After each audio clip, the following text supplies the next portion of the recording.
한국아파트신문 읽어주는 소장 짱좋아합니다. 오늘은 가태료 대응 노하우 2편 주택가회사 박재순 소장님의 글인데요. 제목 살펴보겠습니다. 장충금 부정사용 시청 지적 3건에 대한 내 주장은 이라고 되어 있네요. 자, 소제목이 있네요. 이 신청에 이어 법원에 비송사건으로 접수, 관리주체에 부과한 1000만원 취소 결정. 자, 본문 내용 읽어볼게요. 자, 2019년 10월 첫 과태료 확정 통지서에 이어 6개월 만에 두 번째 과태료 처분이 아파트로 날아왔다. 관리주체와 입주자 대표에 의해 1000만원씩이었다. 당시 우리 단지는 2개의 위탁관리업체와 계약한 상태였다.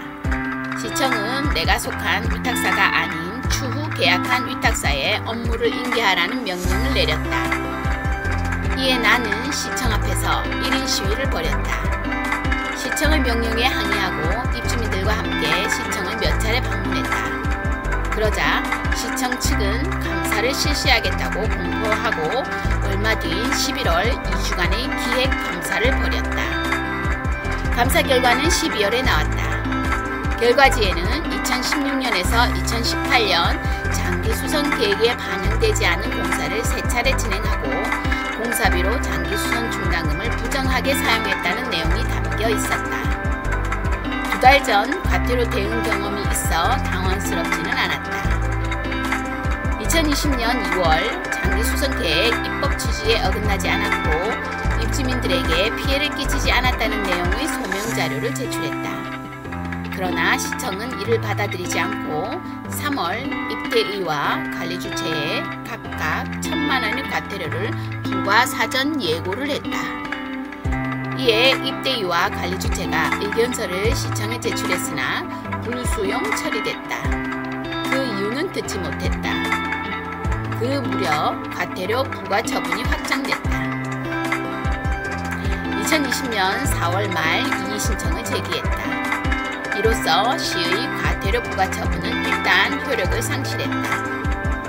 이 신청서를 작성할 때 내가 이 아파트에 부임하기 전 진행된 공사와 관련된 과거 자료를 뒤져야 했다.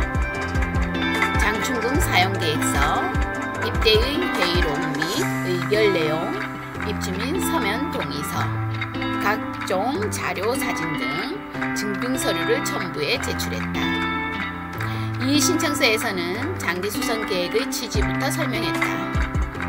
공동주택 시설물이 제대로 기능을 하지 못할 위험이 있는 경우에는 과태료 부과 대상이겠지만 보수행위가 다소 계획과 어긋난다거나 장기수선 계획에 상정되지 않은 공사를 했다고 해서 처벌의 대상이 될 수 없다고 주장했다. 시청이 장충금 부정사용이라고 지적한 사항 3건에 대한 나의 주장은 이랬다. 첫 번째, 울타리 방음벽 교체 공사.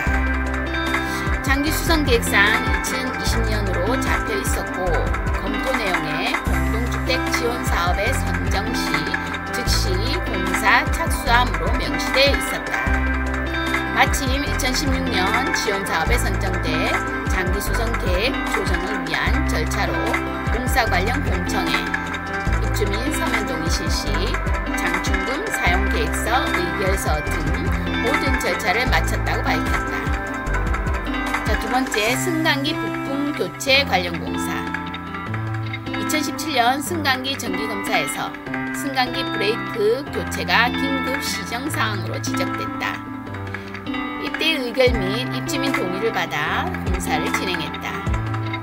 공사 시기나 비용이 장기수선 계획과 어긋나더라도 입주민의 안전과 직결되는 사항이었던 점을 피력했다. 세 번째, 아스팔트 포장과 관련한 단지 토목 공사. 2018년에 실시한 공사였다. 비용 산출 과정에서 공사 계획 금액과 실제 비용이 차이가 날 수밖에 없다는 점을 설명했다. 장기수선 계획 가이드라인에 금액에 큰 차이가 있을 때는 조정을 해야 한다고 적시되어 있는 점을 근거로 들었다. 이 신청에 이어 법원에 비송사건으로 접수했다. 그로부터 1년 3개월이 지난 2021년 7월 비송사건 재판을 맡은 인천지방법원 부천지원은 과태료, 감액처분, 약식 결정이나 신문기일을 지정하지 않고 곧바로 관리주체에 대한 과태료 1,000만 원에 대한 부과 처분 취소를 결정했다. 하지만 입대위에 떨어진 과태료 부과 사건 재판은 종결되지 않은 상태이다. 이 부분은 외부 원고 내용은 본지 편집 방안과 다를 수 있다고 한국아파트신문에서 기재가 되었네요.